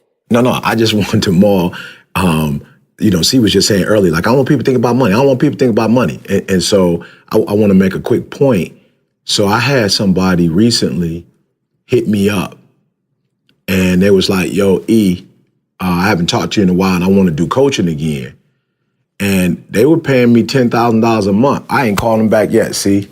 I ain't called them back yet. So for those of you who think it's about the money, I ain't called back yet. You feel me? You make your wife look like you make your husband look like, you make your kids look like you make me look stupid because you didn't pay me all this money and then you ain't changed. So that don't help my brand. That don't help me. You're not doing me no favors, giving me no money. You feel what I'm saying? And so I already know they gave me 10 before. I could start with more. Yo, give me 15, 20 this time. I didn't even call back. I didn't even respond to the text like that. You understand what I'm saying? And the reason why I feel C on sacrifice, we're not talking about money, but you got to make some type of sacrifice because here's what I'm realizing. I got a group, Paparazzi, I'm speaking to tomorrow, and it's the most I've ever made. They paid me the most I've ever made. Watch this. They will require the least. They will require the least, bro. It's like people who play the game, they know how the game is played. They will require the least. Somebody will give me 10, 20 grand, think they doing something. I got to take, look, let me tell you something. Paparazzi has paid me the most they've ever paid me. I've ever been paid to speak nationally. Watch this. It won't be a line full of people. I won't have to do a meet and greet. I won't have to take a picture with everybody and their mama. And I don't have a problem doing it. But I'm telling you, when people pay you what you're worth, they value you, and they're not trying to nickel and dime you. They're not asking me to do a million things, get there early, stay late. They're not asking for that. They pay me the most. Somebody give me 10 grand, bro. They want to talk to me 50 times a day. Bro, why would you pay me for coaching? Why would you pay me $10,000 to coach you, and I got to talk to you 20 times? Dangers of a discount, dog. Bro, I got to talk to you 20 times. I'm about to do paparazzi. This is what they told me. You can speak from 40 to 60 minutes. It's a wrap. We will never talk again. We will never have another conversation. See, we'll never have another conversation. They won't ask me to call them next week because they paid me this kind of money. And so I'm trying to explain to you, for those of you who don't play the game, you don't understand. You don't understand the rules of the game. And so one of the things that you need to start doing is you need to start paying. Why? You just heard what Carl said. Even Carl was like, yo, I was with E&C and couldn't necessarily take the information. I had to get outside the circle and get with somebody like Maul. And C say this to me all the time. Yo, E, how is it that the people that ran with you are not? Why? Because sometimes when you with people every day, they look common to you. They common people to you. They start, and it's not something that, humans do intentionally, but it's just something that happens if you're not paying attention and you're not really strong, is that you do get common with, like, oh, okay, this is just ET, okay. But for somebody, this ain't just ET. This is the person that can come to my company and shift my company's thinking forever. Or there's somebody who can help me take my game in the pros to another level. So the thing about paying, and that's why I tell people I'm gonna make you pay now, because if you don't pay me, and you don't use it, it doesn't bother you. But if you pay me 15 grand and you don't use it, it's gonna sting. It's gonna hurt you. And I wanna get you into a place not where you pay me more money. I wanna get you to a place where you don't waste my time or your time, because both your time and my time is valuable. And if I'm coaching you, that's an hour that I gotta be without my wife, an hour without my kids. Like, that's an hour I gotta give away that I can't necessarily get back. So I'd rather just do corporate at $50,000 to $60,000 an hour and just go and do my thing and be finished with it for the rest of the month. Like, I don't gotta call you, you ain't gotta call me. I don't owe you nothing, you don't owe me nothing. I gave you what I told you I was gonna give you. You gave me what you told me you was gonna get me, and it's over. But you pay me $5 grand and I gotta talk to you for 50 times a month. I gotta come to your house for Thanksgiving. I gotta, every time somebody have a problem, you gotta call me and be like, I know ET, this is my boy. Can you wish him a happy birthday for me because you paid me $5 grand? Bro, I'm good on that. And you think you doing me a favor by giving me a couple dollars when you don't understand the game. I'm doing you way more of a favor you doing me, because I'm giving you information that can take your life to a whole nother level. So this need to be, literally, I'm not playing. I don't know how to do it, but 2020, this needs to be a conference where you get to go behind the scenes and see the real training, the real work that's done, so that when you get on stage, you can perform at the level, whatever your stage is. And to C's point, notice I didn't go lying. Every single animal that is alive has to hunt. Ain't no food coming to no animal. Ain't no worm coming to no bird. I don't care if you're a little sparrow bird, whatever bird you are. It's a mosquito you got to go tearing get my the leg worm. up right now, E. It's a mosquito about to tear my leg up. You feel me? Right now. Man. I don't care what you are. So you see aggressive, whatever. I don't care. Every single creature on the earth that is going to eat has to go hunt. Now, it could be a different way in which they do it, but every single living creature has to find a way to get his or her food. And so there has to be this process where you learn how to hunt. And can I say this? I don't think that there's any animal that goes to go hunt for something, whatever it is, and that thing just sitting there waiting on it. Like, come eat me. You know what I'm saying? Like, I saw the other day, for all my lions on the phone, and just think, because I hear y'all sometimes, I'm a lion. Okay, that's cute. If you want to call yourself a lion and put a lion tattoo on your chest, go for it. But I saw a lion the other day. I don't know if y'all saw this video where it was a gazelle just sitting there drinking water. Ooh, and the lion came to attack it. And I'm talking about that gazelle juked the mess out of my man. Juked my man. That lion was going like 50, 60 miles per hour in the wrong direction. You can just see smoke. Like, you didn't even see where the lion was. My man gave him the Barry Sanders jab step. I'm talking about straight up. Juke my man. Juke my man. man. And so it's not like because you say you're a lion, the whole world just gonna sit. And you take that, you know what I'm saying? Like y'all take that the wrong way. You think because you're a lion, you just quite the contrary. People got their head on the swivel when you come around. Right. But hey, ain't it crazy though how you could never run faster than what you trained for? Don't. Yeah, that's a different podcast, Maul. Yeah. See you next week. Hey, E, no matter how fast you want to run, you're going to always fall in the pace with the level that you train for. So don't get mad because you're not running this pace. Don't get mad because this is what you train for. Like I said, it ain't never about the race. It's about the training that goes along to the race. The training will position you wherever level that you're training running. For the race 2020.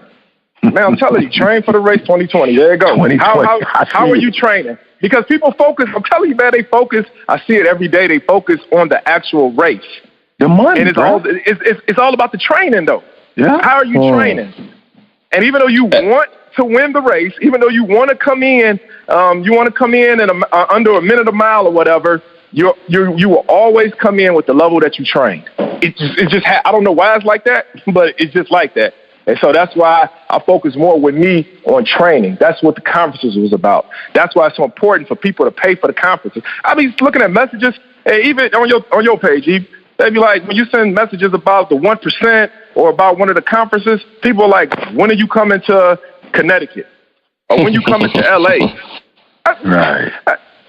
I went to conferences all across the United States with ETA. You got to go to where the people are at. You can't just sit back. So you tell me you're going to sit back and wait? Even if a conference is not coming to your state in a year, you're going to wait a whole year to come to a conference? And you wonder why your pace is so slow. You're not willing to do the training. And that's what when I was going to all these conferences, when I was hooking up with y'all, I was training. I wasn't focusing on nothing else. All I was doing was training my mindset. These brothers I was like, man, there's something special about these guys. Let me go ahead, wherever they at, Hartford, Connecticut, Miami, wherever they're going to be at in the United States or in the world, I'm going to be there. Why? Because I'm trying to get my reps in. And while I'm not there, more importantly, while I'm not there, I'm going to be killing it in my own space. Some of y'all waiting to meet ET, and that's when you're going to blow up. How many businesses did you have making over $1 million when you met E? 4. I just want y'all to catch that in your spirit. 4 multi-million-dollar companies before he even shook hands with E. And so am I saying again? Sure I'm not 4 more, Maul. Say what? No. I'm saying, listen, Maul, and see, we need to do a podcast on this one day too. Here's the thing, Maul. I thought this was how many you had before. Before you came, it's how many more you're gonna get because you've been in our presence. Say what I say earlier, though, E. What I say earlier. When you hook up with the group of guys that's running your pace on the 9th mile, you talk about the things of the future. You talk about the things of the future. Yeah. You know what I'm saying?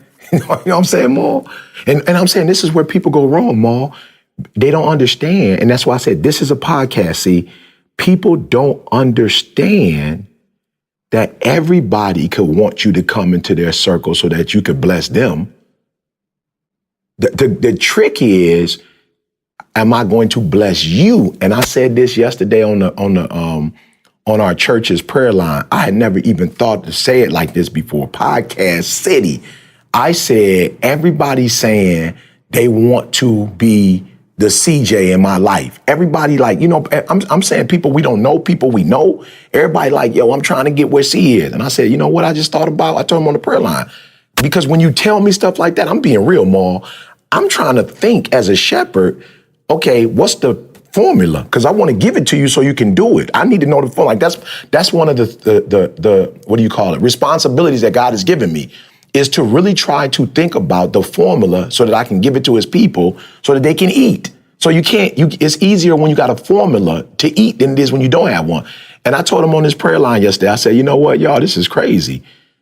Everybody I know, let's say it's 1,000 dudes that say they want to be able to, be the next CJ. I said, but I only have one person in my life, literally, from that point when we were in college, he was my grad assistant up to now, who has made their commitment to blow me up. So I said, yo, this is crazy. Y'all all saying y'all want to be the C, but y'all coming in my life for what y'all can get from my life. Whereas C came into my life to see what he can give me. So you can't be C if your whole focus is what you can get from me. So you looking at the position, C. No, C is saying, yo, E, I'm gonna make you a household name. All right, cool, he did that. Okay, so what's next? Okay, he could have been like, all right, I made you a household name, I'm out. You feel me more? Like, I made you a household name. I did what I said I'm gonna do, I'm out. Now he's saying, I'm gonna make you a billionaire. I said, the problem with y'all who are saying you wanna be the next CJ, you're not coming to make me a billionaire. You're coming for me to make you a billionaire. No question. So that's the difference. So you can't never be CJ.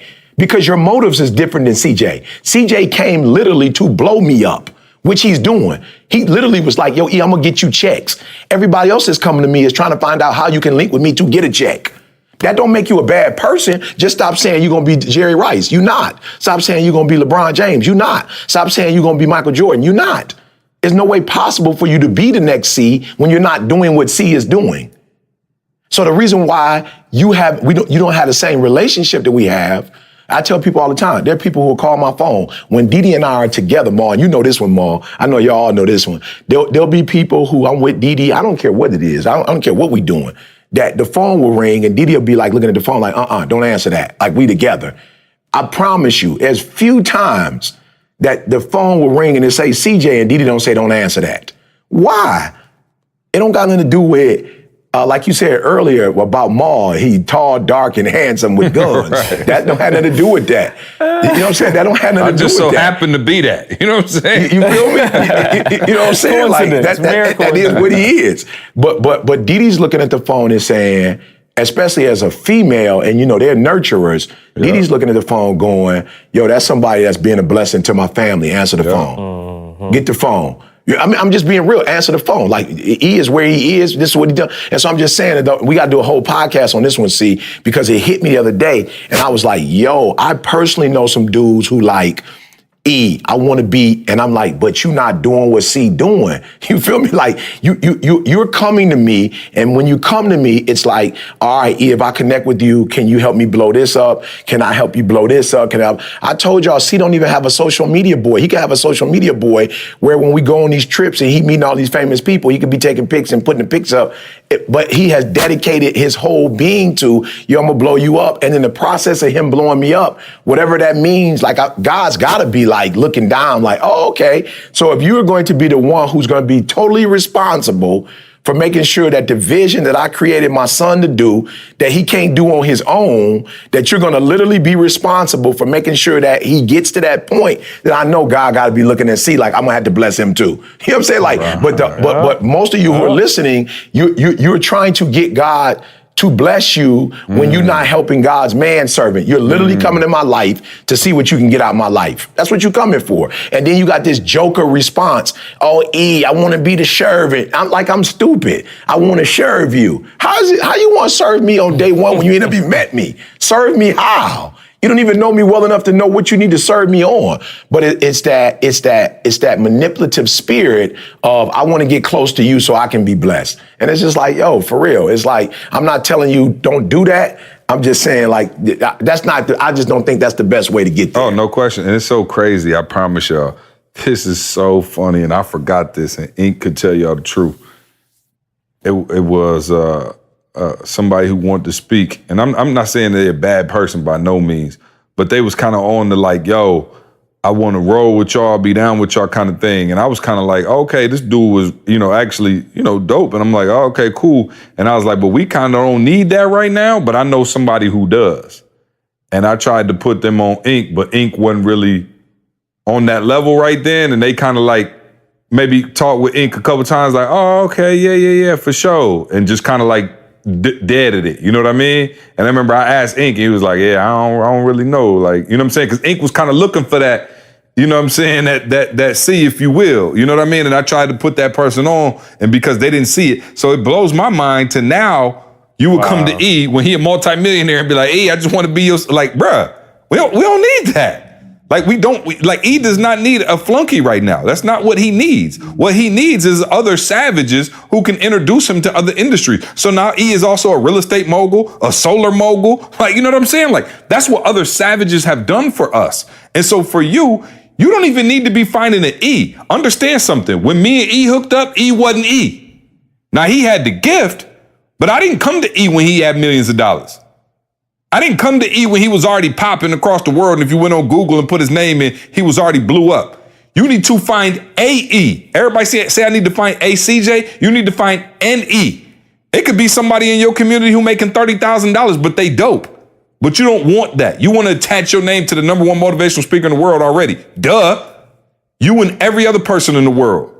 But nobody wants to go find E 10 years ago, 14 years ago, when E was just at Michigan State doing his thing and was dope. It was nice, but wasn't no checks coming in. You see, does that make sense, E? I'm trying to make sure. No question. Like, it's cool now. Like, of course you want to be E2 man. Like, that's a dope position. It probably start off at $250,000 to be E2 man just because of what he make. And so, of course, you want to start there. But I ain't seen nobody come up to the dude on YouTube who got 1,000 subscribers and be like, yo, I want to blow you up.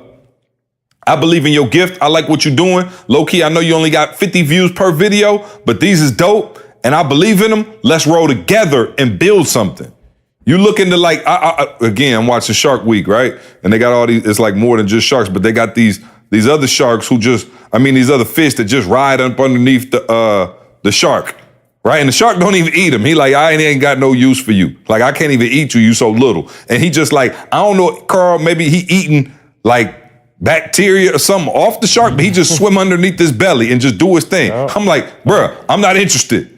You know what I'm saying? Like, that's not a position that's open right now. Is you like swimming underneath me and catching the little scraps. That's not what I'm looking for. I'm looking for other people who can get to that level. And so I'm not mad at you, but go find somebody who on that level, who got great white potential, and then help them go to the next level if you're not already a great white. But of course, that's the most convenient thing in the world. I want to be your right. Of course you do. Who wouldn't? Like, name one person in the world who doesn't want to be E's right hand right now. But guess what? Back in the day, that line was considerably shorter. I'll just say that. I'm talking about considerably shorter. What y'all want to talk about? Y'all want to finish up? Y'all want to keep talking? What y'all want to do? No, I'm just saying my own boss didn't want me at the job, see? Nah, I'm pissed. I done got mad. My baby started school today. I'm a little sad. Go for it, E. What was you about to say? I don't got nothing. I'm through. I'm through, bro. You know what I'm saying? Organifi. Let Carl get his last day at the beach and kick it, man. No, E. I see you though, man. E. I want to say I'm proud of you. I see the pounds coming off. You know, E been sending me videos every day. That gut look like it's gone down considerably. Let's go, E. Let's go. Yeah, it's down. I got a problem though, Maul. I got a problem though, Maul. My girl that told me, Didi told me, like, okay, now it's about maintaining. She's like, I need some skin on your bone. Let's stop right here. I don't know what your little mind, I don't know where you trying to go from here, but let's kill it. And other stuff I can't say on the podcast, see, but she like, yep, you lost the gut, don't lose nothing else. At this point, you lost the gut. Watch yourself. Don't lose the stamina. Protein. You go get some protein, dog. Yeah. No questions asked, Maul. So see it. I'm gonna sustain it from here. She said if you lose 10 more pounds, I'm about to call CJ, and me and CJ gonna have a conversation. So what I like to do is just have a little buffer room. You know what I'm saying? Because at some point, right back. Yeah, I feel you. Hey, Maul. So that's where I'm on now. So me and C gonna have to renegotiate our contract, and I gotta find I did what he told me to do. Yeah. Now I got to find how do you maintain? Because I told you, really, for a lot of us, setting a goal and accomplishing it is not hard. Some of us, that's how we wired. We built like that. You know what I'm saying? You give us a goal, you give us something to accomplish, it ain't going to take us long to get it done. But then the question is, how do you maintain that? You know what I'm saying? So I'm about to get with C now and talk about stay off the honey wheat. The maintenance boy. That honey wheat. No questions asked. Yeah, no doubt, man. Looking forward to Maul to be down here. By the time y'all hear it, he'll probably be down here. He'll be down here on Friday. We got Game Changers this weekend. Look, you see Maul doing big things. He's speaking all over the country. You know, he's speaking in front of 2,000. We'll have to get into that story another day, Maul. Your first huge keynote. We'll let the people know about that on the podcast. That'll be a funny podcast story for us. But you see, he's still coming down here to Atlanta because we got our Game Changers event to get trained. All right, he still, wants to stay close to the fire, wants to learn. He ain't saying, "Oh, I'm big time now. I got, all these people following me." He's like, "Yo, I still got to get better." Maul still call me all the time and be like, "See, what can I do to make it even better though?" I'm like, "Maul, chill out, dog. Let's just keep working at this, and then we'll get better." But he just has that insatiable appetite for growth, and so he'll be down here. Game Changers, for those of you who know, our certified Game Changers. If you're looking to be a speaker, if you're looking to get to that next level, please, please, please join us at Game Changers, all right? ETA Game Changers. That's where we train all of our speakers to get to that next level. We also have our Speak for Profit program that's dope. Right now, our Speak for Profitcourse.com, all right? And you can use the promo code S2S for 55% off. Speakforprofitcourse.com. Speakforprofitcourse.com. Use S2S to get 55% off. Tay just sent me that. And then, of course, we want you to then enroll in Game Changers, man, and become a certified speaker. Eric Thomas, like so many have before you that are rolling. Shout out to all my certified speakers, man, out there crushing it. Getting gigs. I'm getting text messages on a reg, just like, "Yo, I'm hitting 6 figures. I'm, doing all of this." So shout out to everybody who came through that and is getting to that next level. Follow, before Carl jumps in, follow Jamal, all right? And we always forget to do that because Maul he just got into the social media thing, but 925 Millionaire, that's number 9 and the number 5, 925 Millionaire, 9 to 5 Millionaire. And Maul, I think this might be the first time you've been on the podcast since you officially retired. So it's gone down. You're now officially retired from the Chicago Police Department. How does it feel? Oh, man, it feels wonderful, brother. It feels wonderful. It's been, and the best thing about it is that the wish is fulfilled now. This is something that I saw for myself 20 years ago. From the first day I started, I said one day. And I held on to that one day, and that one day is finally here. Wow. And it couldn't have worked out any better, man. You could just see God all in it. I remember, CJ, when I said to you, man, when I leave, like, man, I'm actually gonna be kind of scared because I'm getting 8 hours a day. I'm getting 8 hours every day, 40 hours a week, 80 hours every 2 weeks. 2 weeks back in my life that I have control over now. And I was like, man, I don't know what I'm gonna do with all this time. I was like, man, it's actually about to scare me. And then all of a sudden, you need some more hours in your life. You need more hours. I said that's gonna be the least of your problems, just filling out that schedule. They filled that, let's just say y'all filled them 8 hours up very well. Very well. Hey, so you got to change your name more from 9 to 5 Millionaire to Retired Millionaire. Right.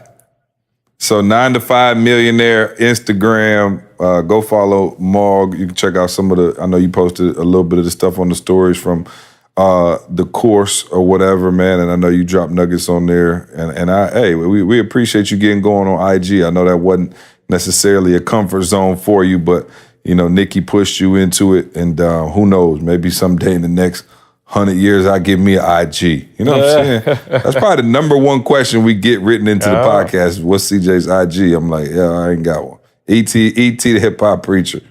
You feel me? And Carl is at Barbados Sensation, Beach Living, Real Estate Mogul.com. You know what I'm saying? .com. Carl, let us know what else we got coming up, man, because I know you want to get to the beach. Yes, sir. I got my last couple hours in. Hey, we going out this evening with a cruise. We taking it out with a cruise this evening just around the island. But anyway, verified, y'all, August 9th. We bringing it to the city of brotherly love. We got Karen Seville, Toby, and we got Willie Moore and your own Q Deezy, Quincy Harris. Hometown Q Deezy will be there August 9th. Again, if y'all looking for that blue check, we about to make you the blue check. You ain't got to go to Instagram to get the blue check. You will be the blue check. People be coming to you because you are verified in your industry, whatever you doing, whatever that skill set that you got, that talent, that gift, it's time to blow that thing out the water. So August 9th, Philly, we got Maul on, so y'all getting a foretaste of the 1%. And 1%, I'm talking, we stretching it now. New York, New Orleans, D.C., back to back. We got August 23rd and 24th in New York. New Orleans, September 12th and 13th, and D.C. We're coming October 5th and 6th. So, again, that's E, of course. We got Jamal. Y'all heard a forte or something today. He see, did you notice how Jamal just jumped in with motivation? Like, he ain't even like kind of wait for he just jumped right in and got to it. He didn't need a rolling He's so start ready this now. time. You know what I'm saying? He's so ready now. Carl, I'm not a speaker. I'm not a speaker, man. Hey. I'm not a speaker, man. I'm not a speaker. Oh, we hear you. And of course, we got Tiffany. There it is. The ninth mile. We got Tiffany. Y'all heard us talk about Tiffany earlier. She killing it in her own right, man. So, like, if y'all, look, you got 3 opportunities, and I'm not saying come to one. I'm saying come to all 3. Like, I'm not even telling you come to New York. Y'all heard Maul talk about it. Come to all 3, dog. Don't forget Carl Phillips on that docket as well. He's sneaking there on Maul's presentation. I'll jump in and he back from Barbados, so y'all hear him today. He gonna be on fire at these joints. I'm gonna drop a couple little nuggets that I learned on the 9th mile. Hey, last but not least, man, April 25th. We're talking about 2020. Big things happening in 2020, y'all. April 25th to May 1st. The Phenomenal Life 2020. We're going all the way to Mexico, y'all. And you listen, everybody that's associated with us, they're gonna be there. You don't have to worry about, I'm talking about everything, from the health, from the fitness, from the relationships. We got it all. Like, everybody that's rocking with us. We got of course, Maul, I'm blanking. Rob is what I was thinking about. Rob hitting the finances, Maul hitting the real estate. We got everything going down in Mexico. So make sure you are in Mexico, April 25th to May 1st. And hey, you can go to etinspires.com and just click on the events tab to see all the events out there. So that's it, y'all. Hey, E, when can we say the other one? Which one? It's beginning to look a lot like Christmas, boy. We gonna have to hold off next week. Okay. Oh, next week? Yeah, next week. Okay, well, I just wanted to know. You know what I'm saying? Inquiring minds. Yeah. Hey, so what you got? You're in Vegas. What else you got going on? Just where can we? To Vegas. I'll be in Dallas for a week. Oh, we forgot to talk about the cribs too. Shoot, man. That's okay. We'll talk about that. Yeah. So the hip hop preacher was sending me some videos. We will. Yeah, we'll be. You're gonna have even more people in line to be you too, man, here shortly. So you got Dallas coming up. I got a tour like TSU, Baylor, like a lot of the colleges, basketball, football. Mm-hmm. Then I'm coming back to Cali. I got some school stuff in Cali. So the next couple of weeks is like West Coast, Midwest, West Coast. So that's why I say I won't be back home for a minute. I've got UCLA football. So yeah, we're gonna be on the West Coast for a minute doing it up. Oh yeah, no doubt. Well, I guess we'll see you in Philly then. That'll probably be the next time. Next time we catch you. All right. Also, man, big shout out. Don't ever forget Organifi, man. Shout out to Organifi for being the title sponsor of this podcast and have been for some time now. You already know the Superfood Group green juice powder that the whole squad is rocking with. Maul's on the line. He can attest to it.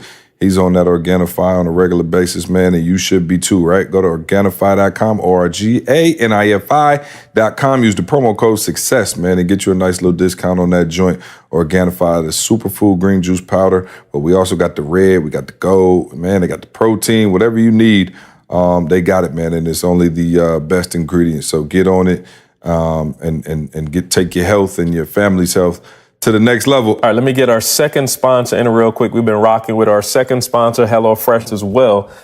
With HelloFresh, each box is made up of fresh, responsibly obtained ingredients selected from high-rated, trusted farms.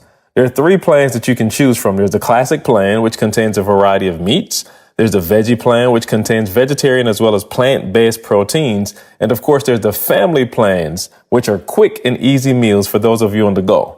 With their Global Eats option, it helps to bring authentic international dishes and flavors to home cooks for exciting new meals. The convenient part is that all ingredients come pre-measured and labeled meal kits. Cooking will become something you actually look forward to when coming home from work. This week, my family did the mushroom ravioli gratin. Man, let me tell y'all something. Yeah, the mushrooms, the thyme, the Parmesan, like you put all these things together and I'm getting hungry now again talking about it. My other favorite one we did was this black bean burrito that was fire. We did, like I said, we did the vegetarian options because my parents are here with me and they're rocking the vegetarian. But that black bean joint and this ravioli, those are two 2 new favorites. So with subscribing to HelloFresh, there are many benefits, so you can keep enjoying week after week. Get delicious, filling meals delivered right to your door every single week for less than $10 per serving, and of course, free shipping. Manage your account easily by choosing your delivery date to match your schedule, and just pause it when you're on vacation. Sign up today. Get $80 off your first month by going to HelloFresh.com/success80 and use the promo code success80, and that's success and the number 8080. Other than that, fellas, I think that's all we got. Maul, appreciate you joining us. Carlos III, my son Trey starts kindergarten Thursday. Thank you for the joke of the day to keep us all laughing. And yeah, we out of here, man. We love you. We'll see you next week. I want you to focus on here right now. Don't you worry about when you get home. You concentrate on this opportunity. You don't worry about tomorrow. You concentrate on this opportunity with all your might, with all your soul, with all